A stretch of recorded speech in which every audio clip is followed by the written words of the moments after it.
Welcome back to you, Monstar Gaming. Today we're going to talk about something that's been discussed many times already if you do a YouTube search. But I think that a lot of the videos are actually quite outdated. It doesn't mean that the information is wrong. It just means that they've touched on the topic quite a while ago. So we're going to actually talk about what is the best nation in the game. Small caveat, you can play with pretty much any nation in this game and still do well. So just going to put that out there. Also, I'm going to have more than one nation listed. So let's get started here.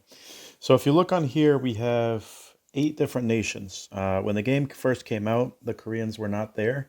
About a year and a half to 2 years after it came out, they added the Koreans.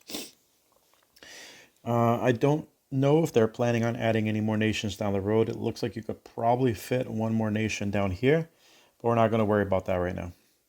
So there's a few different ways to play the game, depending on what kind of a player you are. I'm going to focus first on what I think most people are going to be going for. They're going to be going for attack heavy, war heavy, pillaging heavy kind of player. Somebody who's going to be playing the game a lot, understands strategy games, understands, how to min-max on your efforts to get as much as possible. So we're going to talk about that real quick as I'm clicking on here just to move the screen a little bit.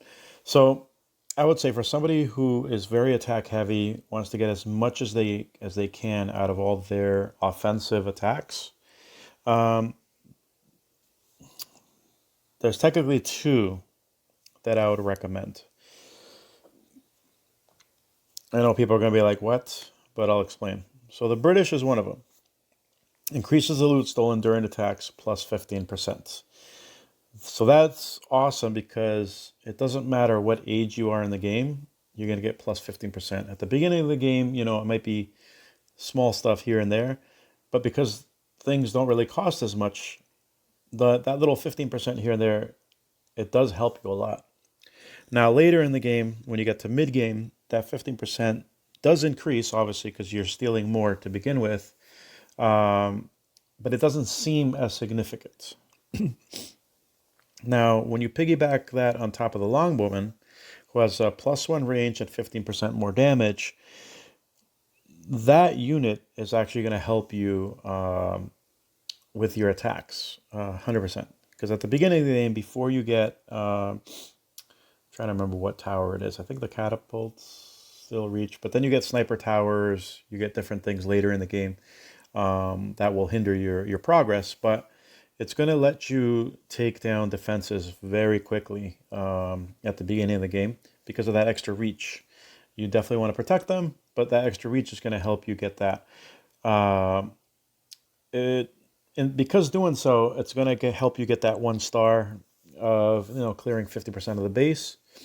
If you use them really well, you'll be able to take down all the defenses just with your archers, and that will give you another star, which will give you another bonus. And then if you pair it up with other things, you'll be able to get a lot of loot. So this one, right from the beginning of the game, is going to be very useful because you're going to get extra. You're going to get more loot stolen per attack than anybody else playing, which is awesome. It's really going to enhance you that way. This isn't a super great defensive. I mean, it does have its points there. And economy based, I mean, I guess it helps that you're getting this loot. But this kind of player is getting the loot to improve its attack, improve its the units, upgrade as much as they can so they can become more powerful. And like I said, this is one for people that are attacking very heavily, very good with strategy games, and that 50%, if you can end up doing, I don't know, 5 to 10 battles a day, I mean, that's really going to add up. So that's for somebody who plays very, very heavily. There's another one, and they're going to be tied, I think. And I'll explain because, like I said, the British are really good. I would say the middle of the game and the end of the game, they do start falling off. Because yes, the loot stolen is good, but that's not everything. And actually, it's going to reload the game, unfortunately. Um, so the other thing is you got to be mindful of this game. Most strategy games, things are going to evolve. You're not going to be the same nation at the beginning of the game as at the end of the game. Your demands are going to be different. Your technologies that you're looking for are going to be different. Your challenges are going to be different. Once you get air units, once you get missile silos, once you get heavy tanks, all those things are going to change the game. Once the bases get bigger, it's going to change the game. All your units that go super slow aren't going to be as effective. So a lot of things change. But I would say at the beginning of the game, getting close to like the mid game, um, the British are super good because they're going to help you progress, because the loot is the hardest thing to come by at the beginning. This is going to speed it up for you. The second one that I would say that it's really, really good is going to be the Romans. Now, at the beginning of the game, the boost is going to be as amazing, but infantry at the first half of the game, the infantry is very, very important. They're very inexpensive. You can recruit them in dozens, and you can swarm bases. And the Legion having 25% more health, they stay alive a little bit longer for sure. Now, the biggest bonus is the increased maximum army size of plus 10%.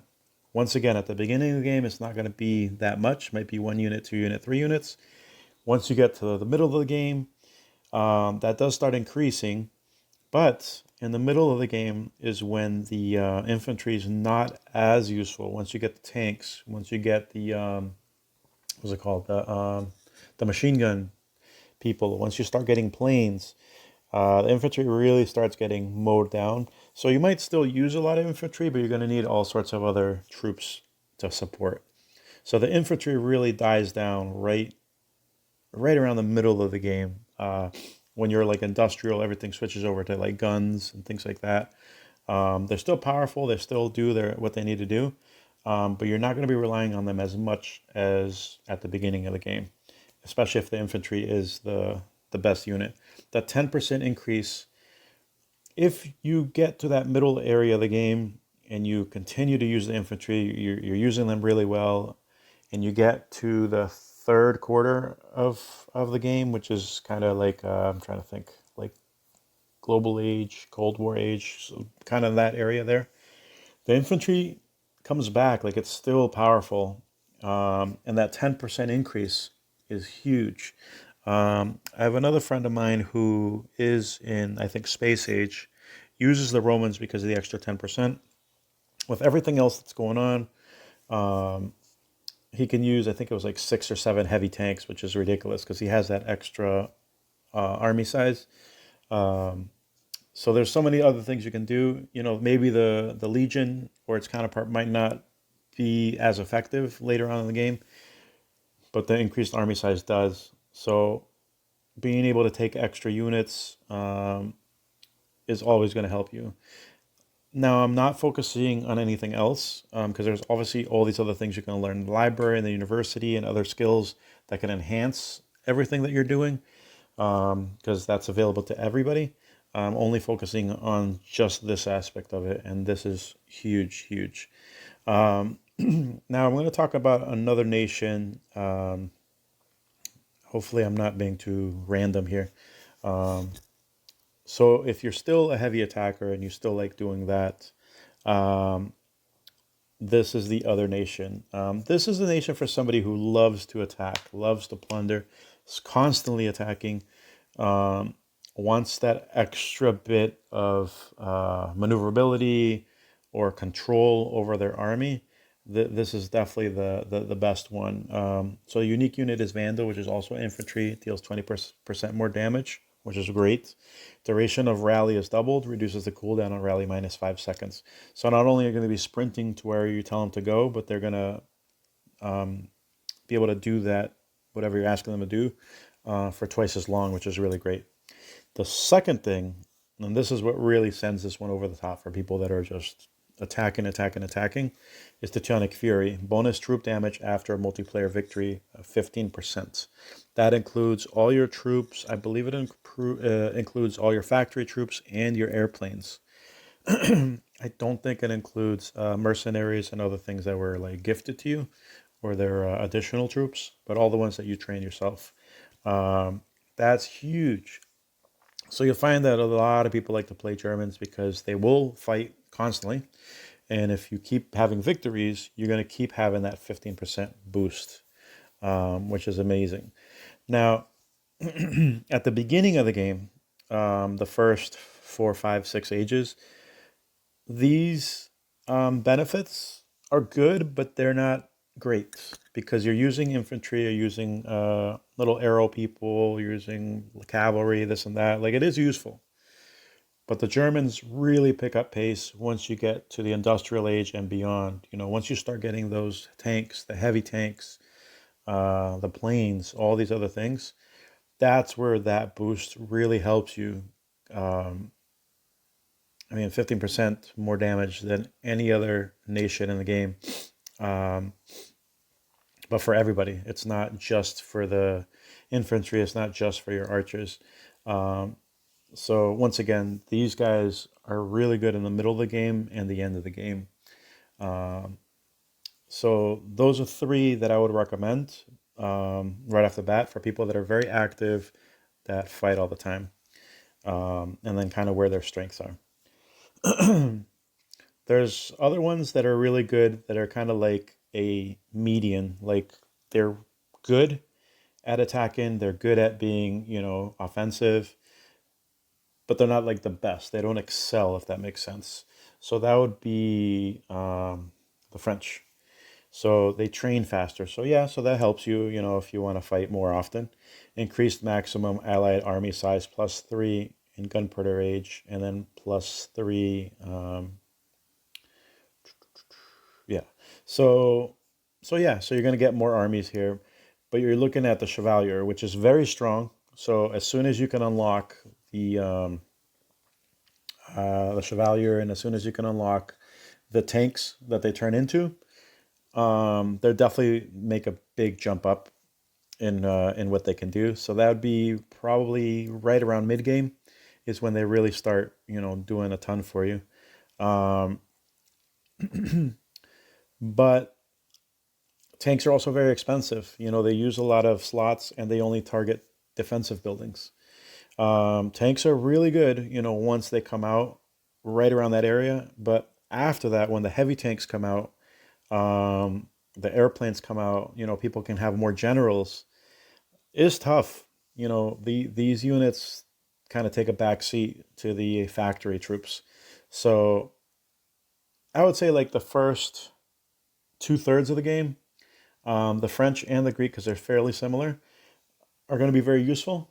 They're gonna help you. They're gonna help you a little bit with economy. They're gonna help you a little bit with having this nice tanks. But once you have the anti-tank towers and the missile silos, people can carry more generals. The planes completely change the game. Uh, the tanks aren't as useful. Most people will switch over to heavy tanks once they become available, and maybe don't even use these tanks anymore unless they have some sort of buff or they're just trying to use it that way. The factory units are so much more powerful than the regular units, and you'll notice that every single one of these troops has nothing to do with factory units. They're all unique. Their unique units are all the barracks units. That is why when you have the Germans that give you extra bonus, and it also helps the factory units and the airstrip and things like that, that really sets you apart. Then you don't need to use a Vandal ever again, and you're still getting tons of offense. Same thing with the Romans. The Romans have nothing to do with the Legion. You can use them with the Legion and have a ton of Legion running through, but an extra 10%, maybe you can use, I don't even know, you can throw in a tank or a healing cart. If you're way down the road in the game, you can get another heavy tank if you have all the trainings done for that, so you can actually fit that. So yeah, so those. So once again, the French, the German, and the Greeks pretty solid up until the heavy tanks start rolling out, and then sorry, not the Germans. I didn't mean to click the Germans. Sorry about that. The French and the Greek are very similar. Um, they're good, um, but they're not the best. I'm going to jump over to the Koreans really quickly because once the Koreans came out, it added another dimension. Because their archers deal 40% more damage, so they're the most powerful archers in the game. Refunds loot after being attacked, which is passive, and that's only when you're being attacked, not when you're attacking. Increased maximum war tactic capacity. So this also puts it in the same category as the Greeks and the French. That they do have something useful when they're attacking. The maximum war tactics capacity is good. You can put different blessings on there that will really help you. Uh, a sabotage, whatever you can think of. Those war tactics can be very powerful if you use them correctly. So having an extra one, awesome. Also, at the beginning of the game, the archers are kind of they're kind of like a support. These guys doing 40% more damage, they do a lot for you. So at the beginning of the game, into the middle of the game, when they, turn into guns as opposed to bow and arrow, they're very useful. But they're not aggressive. Like I said, once you start getting the new tanks, the missile silos, the airplanes, things like that, these units almost become obsolete. I mean, you can use them as support here and there, but they're not going to be what you're looking at. So that's where the bottom half of the screen here is where you're still going to benefit. Refunds loot after being attacked. So now I'm going to switch over to the ones that are more economy driven. What are the best nations if you want to build your economy and grow your economy? And, they could be defensive, keep helping you maintain your economy going strong. Um, the best one that I can think of would be the Chinese. So they do have the Chukunu, which fires twice as fast, which is nice. At the beginning of the game, they do help you out. No reason not to do a Chinese at the beginning of the game. They're very good. Um, Additional citizen is always really good because you can work on a little bit more of your upgrades. Um, and then a mercenary camp capacity +1. I'm somebody that uses the mercenary camp all the time and I love using it. So to me, it's very important. So having that extra mercenary capacity, great. Um, and both of these things are going to be passive benefits throughout the whole game, which is nice. So it's not like once you get to a certain age, they are useless. Like they're always going to be useful, which is really good. And they're going to help your economy because your extra citizen is going to be learning things for you or upgrading things for you. So it's going to really help the economy and your learnings growing. Grants bonus defenders at the town center per age. So that's more of a defensive thing. So per age, I think the age that I'm now is like 9 or 10. So you get extra defenders coming out of your town center. Not bad. So it's going to help you protect your town a little bit more. At the beginning of the game, once again, it is going to be helpful because they're not going to expect it. But the troops are relatively weak. As you get further in the game, it's reliant on your what is it called? Not your barracks. The other thing. I forget the name of it this second. But it's where your infantry troops come out of. Whatever your highest infantry troop is on defense is what's going to come out of here. So it kind of forces you to make sure that you're upgrading those, uh, or else you're going to have defenders that are really weak. So this kind of forces you to really upgrade that. Um, so I don't know. If you want to do that, do that. If you don't, then it's probably not going to be super helpful to you because you do have to keep up because you don't want to have defenders coming out of the town center that get killed in one shot. That's not going to be very fun and not very useful. So the other one that's really good for if you're trying to build your economy, and some of these might double up. Trying to remember if it was this one or the French. Nope, sorry. So the Greeks, refunds part of upgrade costs. Once again, at the beginning of the game, that's not really going to be a big selling point because the upgrade costs are relatively little.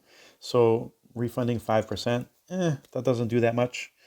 Instantly finish upgrades, general recovery under 15 minutes. At the beginning of the game, yeah, that's going to be really helpful. You're going to be able to, produce a lot more, plus 5 minutes per age. Um, but later in the game, having multiple days to wait for things, 15, 30, 45, an hour, like that doesn't really help you much. But the refund part of upgrade costs 5%. You don't think that's much, but you could literally be upgrading three different things at the same time. So, in the whole game, you're going to be upgrading things. So this is going to be something that's going to help you throughout the whole game. Later in the game, you're going to start doing upgrades that are going to be over 1 million of food or gold. 5% of that over and over and over and over will help you. At the beginning of the game, like I said, it's not going to be much. So the Greeks are very kind of like the long game, slow moving. Yes, you can instantly finish upgrades and stuff like that, but no, it's a very slow moving nation that does well, but they're very passive. So the other one is the Japanese. I'll be on the defensive side. Town center shoots at invaders. At the beginning of the game, it does a lot, but the damage increase per age is very minimal, unfortunately. So once you get to the middle of the game and the end of the game, or whatever you want to call that, it's really not doing that much damage. If you have light infantry attacking you, maybe it'll do something decent. But in the middle and the end of the game, not a lot of people are going to be running around with little infantry people. They're going to be bringing tanks, planes, and all sorts of other stuff. So it's not as effective. The second thing on the defensive side increases the length of peace treaties by plus 25%. So in this game, if you get attacked and you lose stars, they put an automatic peace treaty, depending on how successful they were with you, where nobody can attack you. If you're somebody that fights very consistently, that's not going to be a benefit to you. You're going to be constantly breaking the peace treaties and fighting. But if you are somebody that plays very casually, plays very defensively, is trying to hold on to their goods as much as possible before they get attacked again, because they know they're going to get attacked, that extra 25% can do wonders. That could mean another 50,000 or 100,000 or 200,000 goods that you're saving from being plundered. So they're very good on defense. The Koreans are another passive one. Refunds loot after being attacked. Once again, if you're very passive in this game and you have, you get attacked all the time, you don't play for a couple of weeks, that 10% refund can add up for sure. But if you are somebody that attacks all the time, constantly playing the game, constantly attacking, you're not really getting attacked. You're not really losing that much. So that 10% isn't going to really help you. So I probably ran around in circles a little bit here, but hopefully, I'll do a quick recap. If you're a heavy attacker, at the beginning of the game, definitely jump on the British and stick with the Romans. Both of them, a little bit after the middle of the game, after the archers, their units will not be as amazing, but the bonuses that they have will remain, which is nice. It's tough. It's tough to kind of break this stuff down. The one thing that I definitely want to get across is there's no one nation that from the beginning of the game all the way to the end of the game is going to be more effective, more loot producing than any other nation 100% of the time. There is none. There's a lot of people that will start with the Japanese because their infantry is really strong, and infantry is awesome. I love using them. The Romans have great infantry as well. And then you have great infantry from the Germans, plus they have the extra control. So you're a heavy infantry person, those three nations with their infantry, awesome. Once the infantry dies down and it's not really such a powerful unit in the game, that's when you have to decide what else is important to you. Do you want to increase your economy and what you're gaining? Or are you going to switch over and start using factory airplanes and all this other stuff? And how do you deal with that? So this is definitely a game where you're probably going to switch at least once. There's nothing wrong with that. It's very difficult to switch nations in the fact that how much are you actually getting out of doing the switch? A lot of times when you're halfway through the game or further, if you're not jumping on the Germans, which super good second half of the game, Romans super good second half of the game. Um, who else is super good in the second half of the game? I mean, those are probably the two top ones. And the British, sorry. Those are probably the three top ones for the little skill boost on the bottom here. Second, second half of the game. If you're not choosing any one of those, all the other ones are so evenly matched. They really are. They give you little benefits here, give you little benefits there, but it's hard. So let me know in the comments below who you think is the best nation at the beginning of the game. Who do you think the best nation is halfway through the game once you're like just past industrial? And who do you think is the best nation in the game at the end of the game when you're space age and beyond? Hopefully this made sense. It was complicated to think about this because it is so hard. Like, they're so similar in so many ways. They're so different in so many ways. The game literally changes once the industrial age comes about, that a lot of this stuff is not as important in the second half of the game as keeping up on your library, your university, your air units, your factory units. Um, yeah, I feel like all of these nations are amazing up to a certain point. They can all kind of fight in the same realm, and then the game puts everything on its head. So that's why I can never say like the Germans are the best in the game. If somebody asks me, I can never say the Romans are the best in the game. If somebody asks me, it really depends how you want to play and where you are in the game and what you're looking to achieve. What is your main goal? So sorry that took a little long, but thanks for checking that out. And yeah, catch you next time.